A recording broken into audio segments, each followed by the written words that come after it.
The contemporary internet and the tools that make it up give us an immense opportunity to reorganize almost any aspect of our own lives.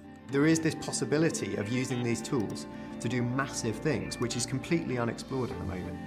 And we can work together in ways that ask a deeper question about the role of government.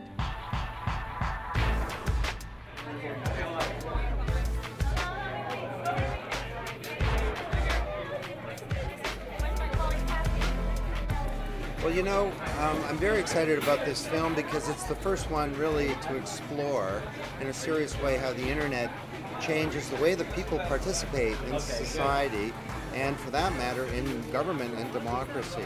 And I'm convinced that the film is right, that we're in the early stages of a very profound change to the whole nature of the democratic process and the ways that citizens interact with their governments. I'm absolutely excited about this film. I think the idea of using technology to connect communities with one another and giving a voice to all citizens, whether they're young people, elderly, people who are disenfranchised, giving them a chance to participate, I think is a great way to demonstrate how technology has that power and impact. So I'm really excited to see how this turns out. It's a way to make people interested in issues and to make them feel like they have a voice, because you know, if you feel, when you turn on the TV, you don't see necessarily your own voice reflected there, but you do online, and then you have that affirmed by all sorts of other people, and then those people get together and change things.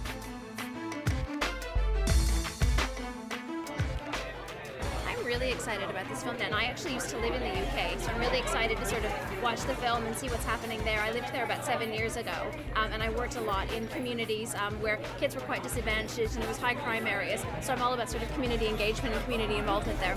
I'm very excited. I think that there's a lot that I can learn in terms of the different social media that connect people. There's a lot of programs that I don't know on the web that are available that people are connecting on, so I'd like to find out more about that in the movement. I think there was a period, if you look back in the 1960s as an example, people really did get involved. They got involved in social movements, political campaigns, and then we just lost that over the last 40 or 50 years.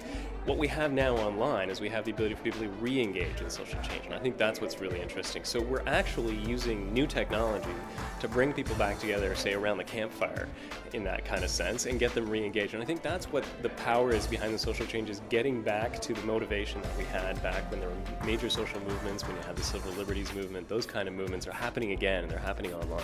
The technology's allowed us to take things that we used to do and make them more accessible to us in kind of the modern pace that we work at, but also enabling us to kind of amplify the impact and amplify the effect and audience that we can be working with when we're doing these things. Using the tool like a blog post to get information out which engages people in their community, to me is fantastic, and it's really the driving force behind what we're trying to do with the internet right now. I think it's great that this film was made, just because it gives a viewpoint into our world. A lot of people assume that the internet world is very closed and it's not really publicized a lot. So I think it's good to give it a personality and talk a little bit about not only what it is, but who's doing what on it.